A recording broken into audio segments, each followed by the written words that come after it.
Welcome back, everyone. This is the second part of the sessions on the extirpation of idolatry, in which we'll be looking at particular case studies with respect to this institution, if you want to call it that, in Mexico and also the Andes, the Andean region in Peru.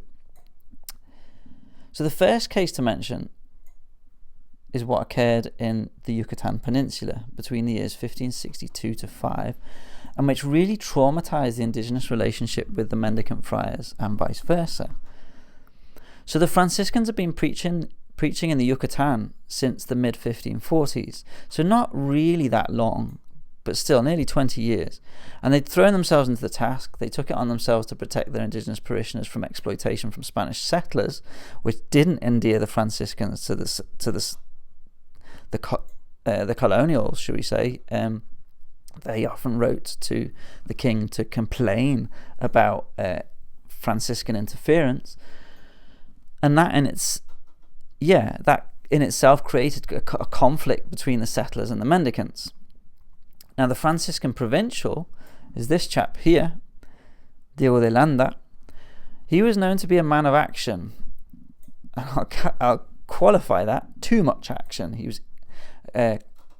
The settlers called him interfering, and they complained that he was choleric. That's angry. He couldn't control his temperament. He couldn't control his temper, and that's according to the Spanish authorities in the region. And in 1562, it so happened that Landa was made aware of clandestine religious practices amongst the Yucatec Maya. Apparently, he was told idols were being worshipped in secret.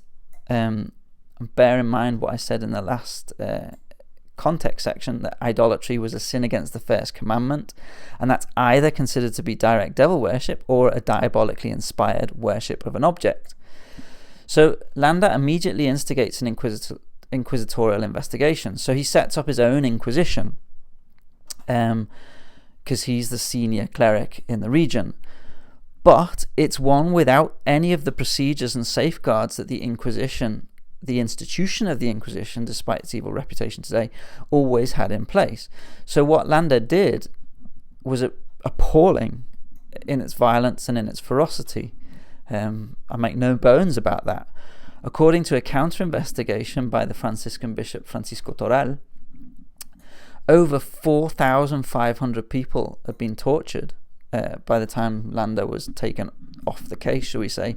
32 people were permanently crippled or maimed as a result of the torture, and 157 had actually died under torture. It was unprecedented in its scale and in its violence. So Landa was dismissed from his post, and he was called to Spain, and he was put on trial for his actions. And yet, he had a defense that was as simple as it was severe.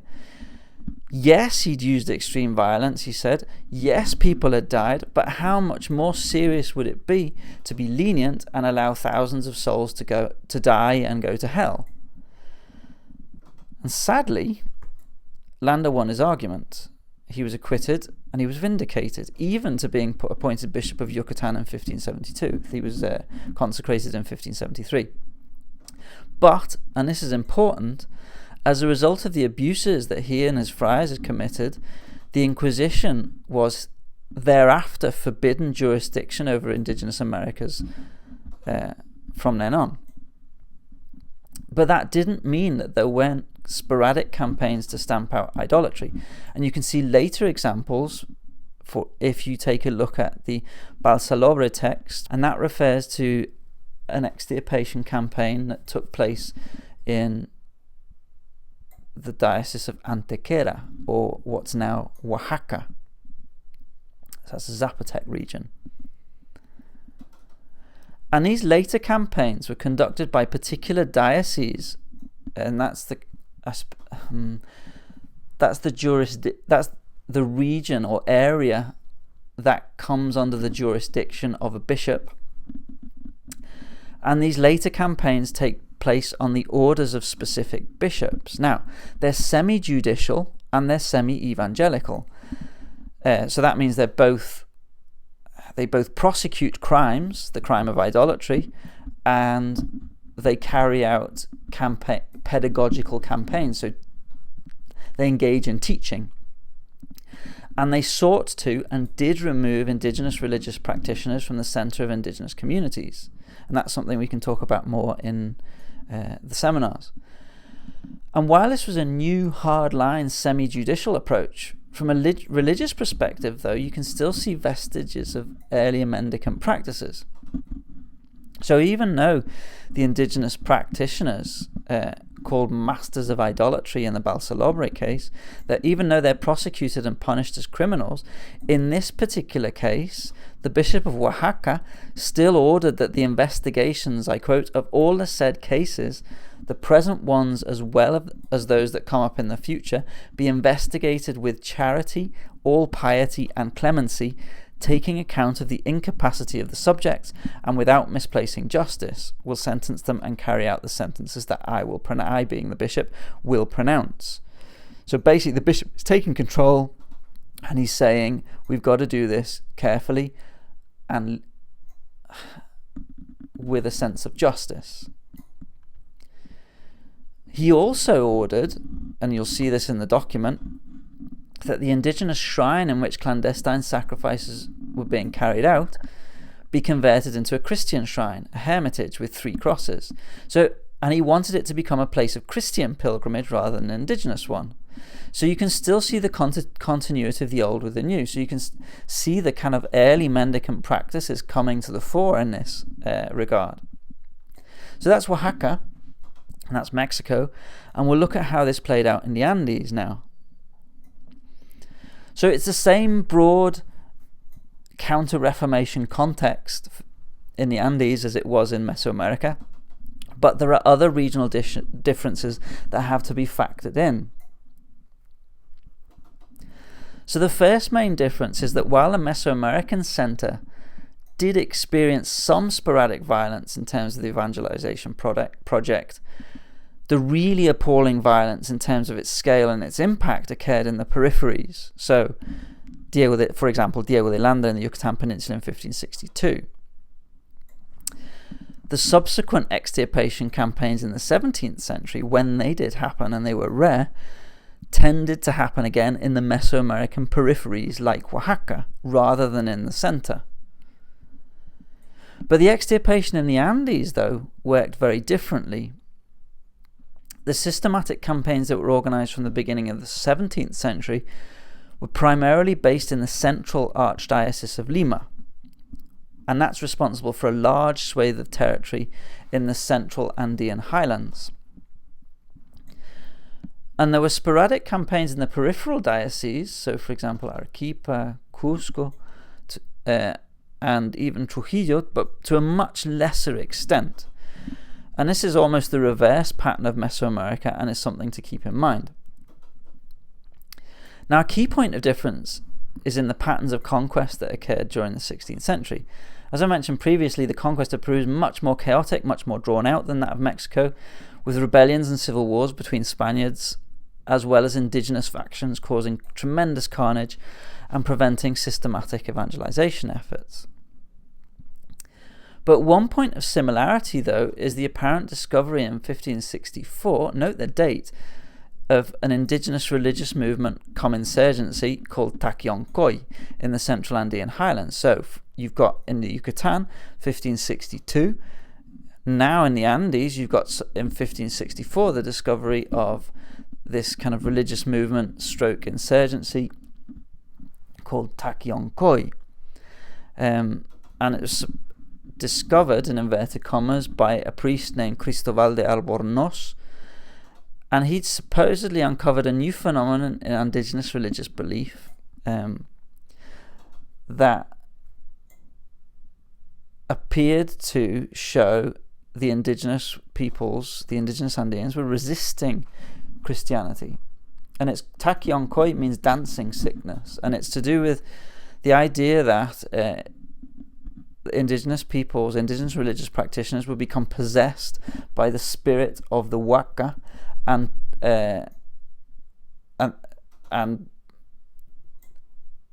dance themselves into a trance.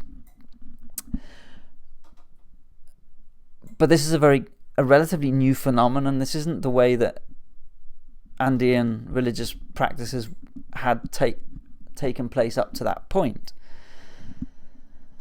So yeah, as I say, it comes almost exactly the same time as Diego de Landa's extremely violent extirpation campaign in the Yucatán Peninsula. So that's so you've got 1562 versus 1564 in the Andes. And it also coincides with, just as the Yucatán campaign coincides with, the closing of the Council of Trent and the influx of more intransigent views about religious practice and belief generated by the Counter-Reformation in Europe. Now, at the same time, the missionary order known as the Society of Jesus was given royal permission to begin working in the Americas, and the first of their priests, known as Jesuits, or referred to as Jesuits, originally it was a derogatory term, but they kind of owned it, shall we say. They arrived in 1568. Now, particular Jesuits, so I'm thinking especially of José de Acosta, his works are on your reading list, took responsibility for assisting and implementing the rulings of the recently concluded Council of Trent and reforming the way evangelization was carried out in the Americas, making it much more systematic, making it much more uniform, and publishing an approved catechism, the cover page of which you can see here in this slide here. So a catechism is basically a book of necessary beliefs listed, and it also included a selection of sermons in both Spanish and indigenous languages, so three languages altogether. There was Spanish, Quechua, and Aymara, which is the main indigenous language spoken in the southern Andes, in what's now Bolivia, in the Bolivian region. Yeah, and these kind of how-to guides were the Jesuits at the forefront of compiling them and making sure that they were orthodox, correct, that is, and systematic. You've got other Jesuits, and this name you'll also see in your reading list. This is Pablo José de Arriaga, helped design and participated in the first campaigns of extirpation to be carried out in the Andean region. And the actual way that they worked was twofold. So they were juridical, so they're legal, and they're based on the methodology of the Inquisition. So juridically speaking, that is. So this is a judicial process that gathers testimony, judges the case, and sets a punishment, sentences the perpetrator. But that punishment is designed to bring about repentance and conversion. And that's the same process as took place in the official Inquisition. But at the same time, they knew that this juridical process wouldn't be enough. And for a large part, due to the groundwork of José de Acosta, who I've just mentioned, they knew that persistent religious practices they were down primarily to poor or too infrequent evangelization of indigenous communities. So the Jesuits themselves take up that task. They don't participate as judges in the extirpation. They participate as missionaries and teachers, ostensibly separating themselves from the judicial process itself. Although, if you see in the earlier documentation, that separation isn't very clear at all, to be honest. But the Jesuit role, the teaching role, is to teach the faith, to teach Christianity, to teach the dangers of not complying, with an emphasis on eternal damnation, and to hear the confessions of the Andeans. The judges, on the other hand, they're usually diocesan clergy, so parish priests who've been elevated or promoted to the rank of what somebody called a visitador, so an investigator, an inspector, and judge, an extirpator. And that parish priest would be appointed to that post by the archbishop.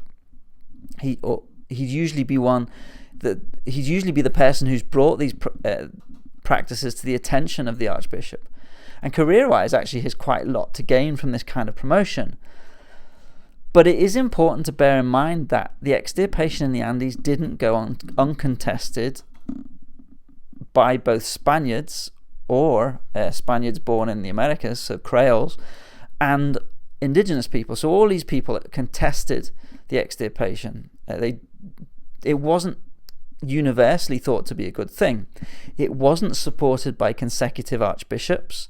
So the two most systematic periods of extirpation during the terms of these two archbishops in particular. So on the one hand, you've got Bartolomé Guerrero, who was Archbishop of Lima between 1606 and 22. This guy here. And you've got Pedro de Villagómez y Vivanco, who was Archbishop between 1641 and 1671. Now that's quite a long period. In actual fact, that's 30 years he managed to survive. Nevertheless, in between these archbishops, the extirpation was allowed to lapse. Other bishops prior to, in between, and after suspended or refused to allow the extirpations to continue. Now, Kenneth Mills, who's also in your handbook on the reading list, his study of the extirpation actually argues that Spanish-born clergy found the syncretic Andean Christianity, or shall we say the indigenous traditional customs, to be much more threatening than Creoles did. So that's Spaniards born in the Americas, because these Creoles, they usually spoke indigenous languages fluently, and they'd grown up familiar with indigenous practices and considered them little more than superstitions of the ignorant, just like the superstitions of the Spanish peasants in the countryside. So they're basically the people who the authorities who were born and grown up and grew up in the Americas, they didn't really think that they were that it was that much of a problem, whereas the Spaniards who'd arrived and appointed to these positions didn't recognize what they were seeing and therefore thought it was essentially diabolical. And so during this period, there's fierce debates between Peninsula, that's from Spain itself, and Creole clergy. The Creoles, who I remember I've said the Creoles are the ones who were born and raised in the Americas. There are fierce debates between those clergy in favour of systematic extirpation and those who are against it. By the latter half of the 17th century, the Jesuits themselves had become increasingly uneasy about the methods of the extirpation that were being used, and also its negative effects on indigenous society, and also how indigenous people viewed the Jesuits, because obviously if they're participating in campaigns of extirpation, indigenous people are going to not trust them. And so the Jesuits from 1650s onwards really did start to distance themselves from the institution. They no longer took part in the campaigns, although they did continue their regular itinerant missionizing, should we say. Okay, so what were the effects of this institution?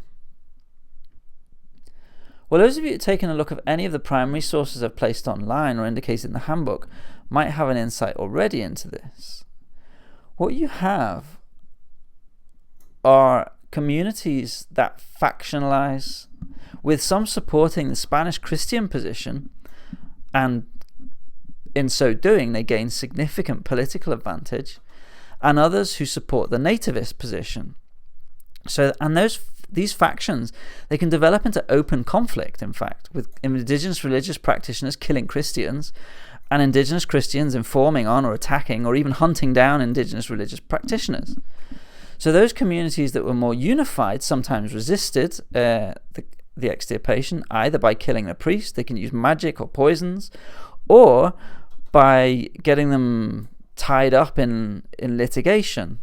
So there's one case I came across, even accused the priest before the Inquisition of engaging in witchcraft with his indigenous lover. So you've got a double whammy there, and that really tied up the priest who was trying to investigate idolatry. He was eventually acquitted, but by that time the investigation of idolatry had petered out. So, okay, to sum up, you've got the extirpation of idolatry as an institution that's very much of its time. It's born out of a fundamental problem for the Spanish, how to evangelize the indigenous peoples of the Americas, combined with how serious they considered the consequences of allowing indigenous peoples to continue to practice their own rites, or, as the Spanish understood it, to worship the devil. You've got the extreme unregulated violence of Diego de Landa's Inquisition in the Yucatan. And after that, a more measured, systematized institution was created that was part legal and part pedagogical, which combined the prosecution of the crime and the crime is the crime of idolatry, with the teaching that's thought necessary to change mindsets. And even that was contested by both Spaniards, Creoles, and indigenous peoples, depending on how they viewed the institution. Just as it was used by some Spaniards and some indigenous individuals and groups for their own advantage. So the extirpation was not a straightforward case of Spanish come in, Spanish commit atrocities, Spanish leave. It's more complicated than that, and it has a much more complex impact. And it's these complexities, so these really grey boundaries, that we'll look at in the final few weeks as we look at Baroque spirituality, mysticism, heterodoxy, that's heresy, and magic. Thank you very much.